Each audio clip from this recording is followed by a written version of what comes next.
Welcome back to Judge Judy Movie Analysis 2025, where cold justice intersects with human tragedy. Are you ready to witness dramatic real-life stories, where the truth is exposed under the lights of justice, and the price paid isn't just money, but also honor and maturity?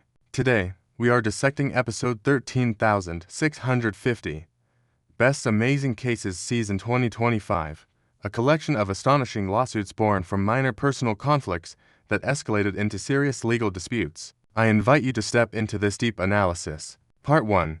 The Tragedy of Youth and Post-Breakup Rage. Case 13,650. Smith v. McCarthy. The story opens with Case 13,650. Smith v. McCarthy, a lawsuit steeped in the bitterness of youth. The plaintiff, Jennifer Smith, only 19 years old, is suing her former fiancé, James McCarthy, 23, for destruction of property, throwing her engagement ring into a lake, and alleging defamation of character. From the outset, Judge Judy confirms they were engaged, but the relationship failed. After the breakup, Ms. Smith filed a claim for compensation for assets Mr. McCarthy took or destroyed, and she also demanded the value of the discarded engagement ring. Judge Judy listens carefully and begins her inquiry into the list of assets. Ms. Smith asserts she purchased the broken TV and that Mr. McCarthy did not contribute to its purchase. This detail is crucial as it clearly establishes personal ownership, a fundamental principle in property damage cases. If there had been co-ownership or contribution, Judge Judy would have handled it differently. They then move on to the engagement ring. Ms. Smith demands $1,195 for the diamond ring purchased from K Jewelers. She claims Mr. McCarthy himself threw it into the lake. However, when Judge Judy asks about the exact purchase price, Ms. Smith becomes flustered and cannot remember clearly. This ambiguity about the actual value of an item as important as the ring made me feel slightly suspicious about the accuracy of the $1,195 figure she was claiming. I noticed Judge Judy also honed in on this detail. She always demands absolute precision from her litigants. When it's James McCarthy's turn to speak, he admits to throwing the ring away in a fit of anger, but insists he didn't throw it in the lake. Judge Judy immediately corrects him.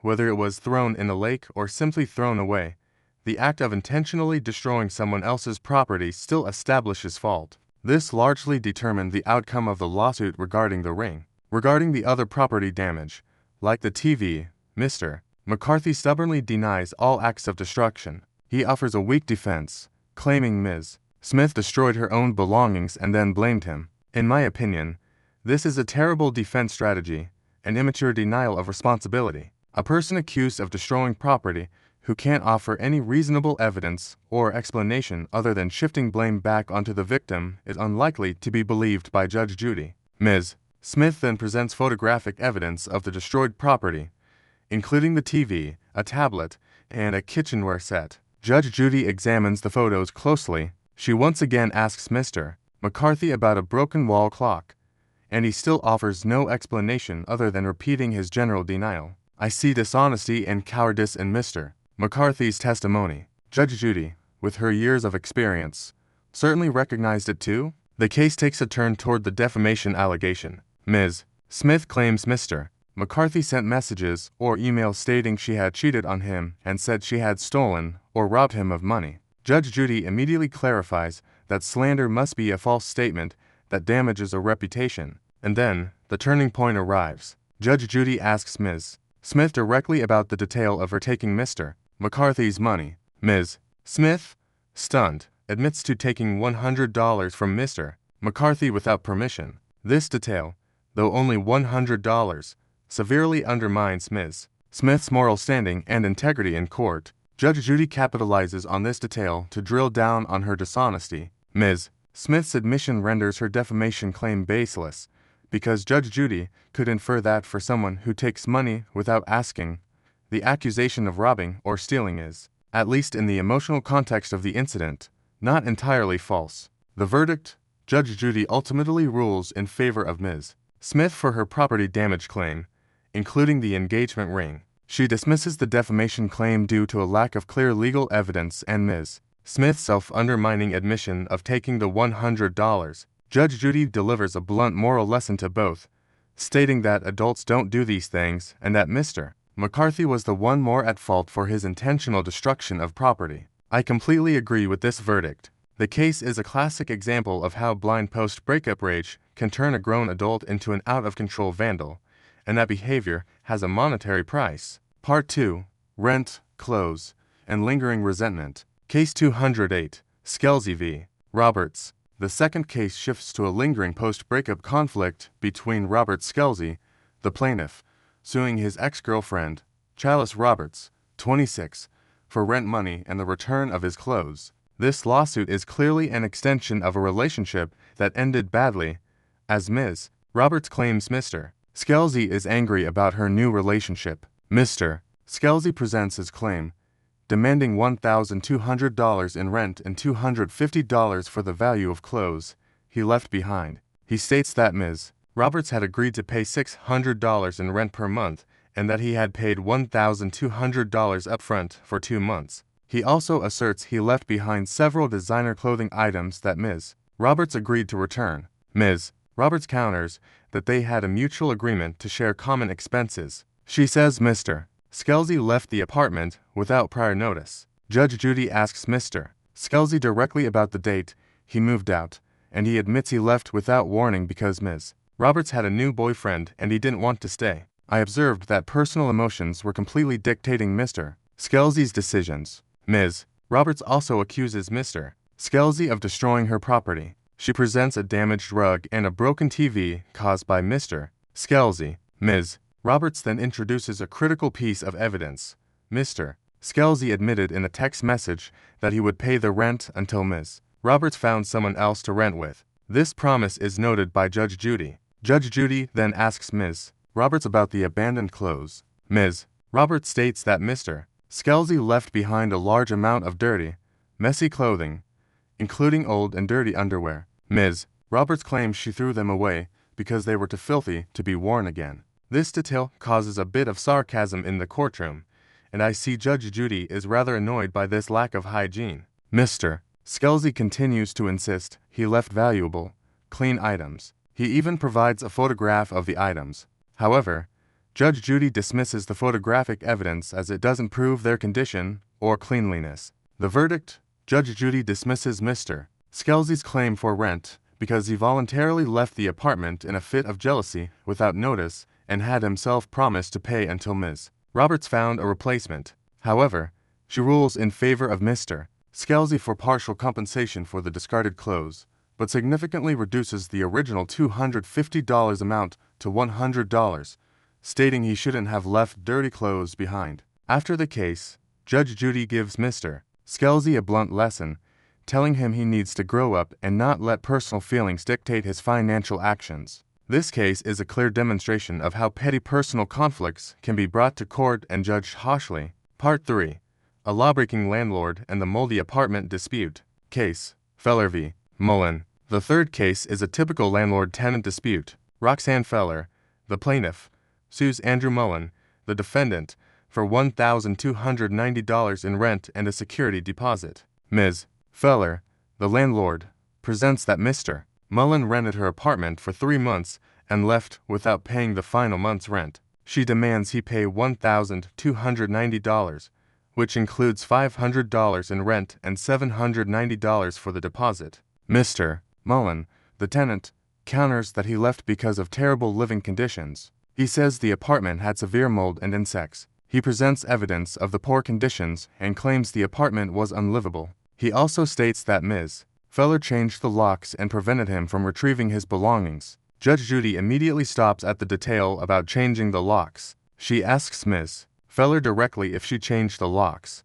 Ms. Feller admits to changing them right after Mr. Mullen left. Judge Judy becomes irate and emphasizes that changing the locks without a legal eviction order is an illegal and unacceptable act. She points out that a landlord cannot unilaterally evict a tenant or change the locks. This self-help eviction is a serious violation of the law. Mr. Mullen then provides evidence of the mold in the apartment. He says Ms. Feller failed to make repairs despite being notified. Ms. Feller tries to excuse herself, saying she attempted to fix it, but Mr. Mullen was uncooperative. The verdict: Judge Judy doesn't need to consider the rent or deposit any further. She dismisses Ms. Feller's claim entirely and rules in favor of Mr. Mullen. She explains that regardless of whether Mr. Mullen owed rent, Ms. Feller's action of changing the locks without a legal eviction order was a serious violation of legal procedure and constituted a self-help eviction. Judge Judy emphasizes that landlords are not allowed to take the law into their own hands.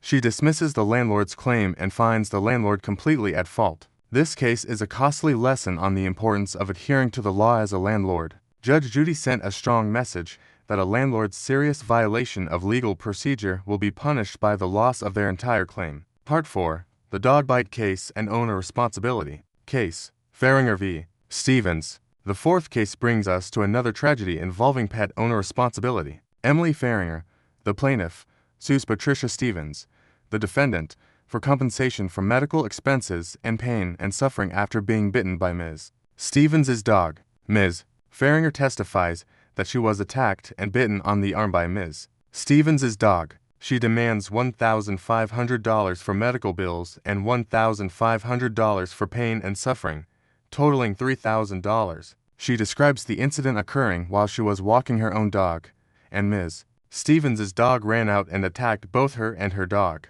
Judge Judy asks about the injury. Ms. Farringer says she was bitten on the arm and needed to go to the hospital for a tetanus shot and wound treatment. She presents detailed medical bills. Ms. Stevens, the dog owner, counters. She says she tried to control her dog and that Ms. Farringer's dog was the aggressor. Ms. Stevens asserts her dog had never attacked anyone before. Judge Judy asks Ms. Stevens if her dog was wearing a muzzle. Ms. Stevens admits the dog was not muzzled. Judge Judy asks about the dog's license and rabies vaccinations. Ms. Stevens says she has a license and the dog is fully vaccinated. Ms. Farringer then introduces crucial evidence.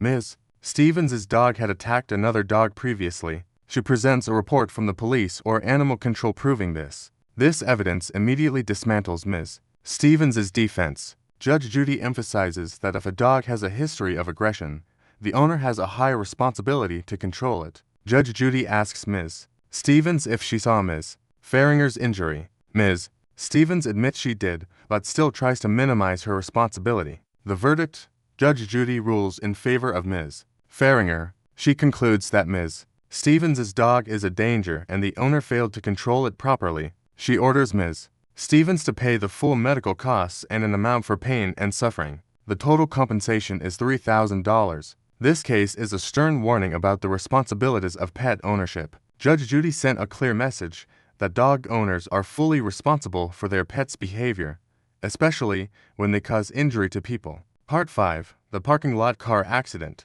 Unnamed short case. Next is a brief traffic accident that occurred in a parking lot between Person A plaintiff and Person B defendant. Person A, the plaintiff, sues Person B for damages to their car after B reversed into it. Person A claims Person B reversed carelessly without looking, causing a significant collision. Person B, the defendant, argues that Person A was stopped in an unsafe location and that the accident was not entirely their fault. Judge Judy reviews the photographic evidence of the damage. She asks Person B about their reversing speed. Person B claims they were reversing very slowly. Judge Judy points out that if they were reversing slowly, they should have had enough time to see Person A's car and stop. Person A presents a detailed repair bill. Judge Judy reviews it and notes the significant damage. She emphasizes that parking lots are low-speed areas and drivers must be extremely careful. The verdict: Judge Judy rules in favor of Person A. She concludes that Person B reversed negligently and is fully responsible. She orders Person B to pay the entire repair cost. This ruling is a reminder that even in a parking lot, traffic laws and personal responsibility are strictly applied. Part 6.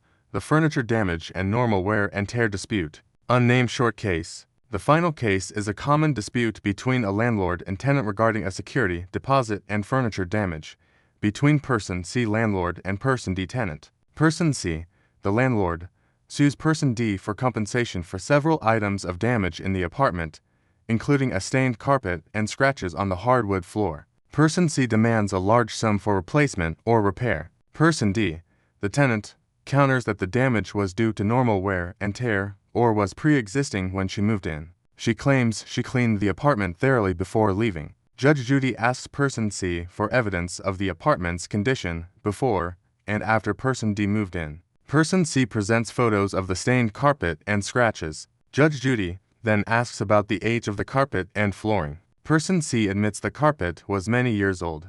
Judge Judy emphasizes that a landlord cannot charge a tenant for the full replacement of an already old asset. She explains that normal wear and tear is an unavoidable part of renting, and the landlord must bear that cost. The verdict: Judge Judy rules in favor of Person D and dismisses Person C's claim. She concludes that Person C did not provide sufficient evidence of damage beyond normal wear and tear and was attempting to use the opportunity to upgrade the property on Person D's deposit. This case is another instance of Judge Judy protecting tenants' rights against the greed of some landlords. She always emphasizes the difference between intentional or negligent damage and normal wear and tear. Part 7. Personal predictions and speculations on the aftermath. After witnessing the emotional chaos and lack of legal responsibility in episode 13,650, Best Amazing Cases Season 2025, I can't help but speculate on the long-term consequences for these litigants. For James McCarthy, who was forced to pay compensation to Jennifer Smith for his destruction of property, this verdict is more than just a financial penalty. I believe this is a major shock to the ego of a 23-year-old in a fit of rage. He has been publicly humiliated and taught a moral lesson by Judge Judy. I predict James will learn a lesson, but a change in character won't come immediately. Rage is deeply embedded in how he handles conflict, and he needs to learn to control his emotions rather than using physical violence. However, the fear of legal fees and this public punishment will be a bitter pill, forcing him to think twice before acting thoughtlessly in the future. On Jennifer Smith's side, her admission of taking $100 significantly damaged her integrity. I believe this admission not only cost her the defamation damages, but also left a moral scar. She won the battle over property, but lost the battle of character. I predict she will become more suspicious in relationships, but also more cautious with her own financial behavior. She has learned that the court looks at everyone's behavior, not just the opponent's. In the case of Robert Skelsey and Chalice Roberts, I see a grown man trying to use the legal system for personal revenge for a broken heart. He failed miserably in his claim for rent and received only minor compensation for clothes. I speculate that Robert will never see maturity until he accepts that a breakup is final and that he cannot hold a woman financially responsible for his own jealousy. Conversely, Chalice Roberts learned that holding onto someone else's property, even if it's dirty, is a legal risk. Roxanne Feller, the landlord who violated the law by changing the locks, faces a painful failure. She not only lost money but was also publicly admonished by Judge Judy. I predict if Roxanne Feller continues to be a landlord, she will have to be extremely cautious with legal eviction procedures, as she now has a negative precedent. As for Andrew Mullen, he won because the law protected him from his landlord's self-help actions. The case of Emily Farringer and Patricia Stevens is a medical tragedy. Ms. Stevens must pay dearly for her negligence in keeping a dangerous dog without proper control. I believe Ms. Stevens will face significant fear and a considerable financial burden. Conversely, Emily Farringer received justice, but I speculate her injury may leave her with psychological trauma and a fear of dogs. In summary, these cases are not just about money or disputes. They are about the failure to resolve conflict with reason. Anger, jealousy, carelessness, and greed were all brought to light, and Judge Judy forced these litigants to face the consequences of their immature decisions. Part 8. Conclusion and Invitation. Through episode 13,650, Best Amazing Cases Season 2025, we have dived deep into the hidden corners of everyday life, where seemingly small conflicts cause great financial and reputational loss. From the impulsiveness of young love leading to property destruction, to carelessness in driving, and greed in rental relationships, each case contains a profound legal and moral lesson. Judge Judy once again affirmed the importance of personal responsibility, the necessity of clear written agreements, and zero tolerance for violating legal procedures. The biggest lesson is that integrity is always the most important asset in court, and past misconduct, no matter how small, will undermine your position. The question remains, after these verdicts, will the litigants truly change? Or will they remain trapped in a cycle of immaturity and irresponsibility? Leave your thoughts and analysis in the comments below. Don't forget to follow and subscribe to Judge Judy Movie Analysis 2025 to continue exploring deep analyses of these life-changing cases with us. Thank you for watching.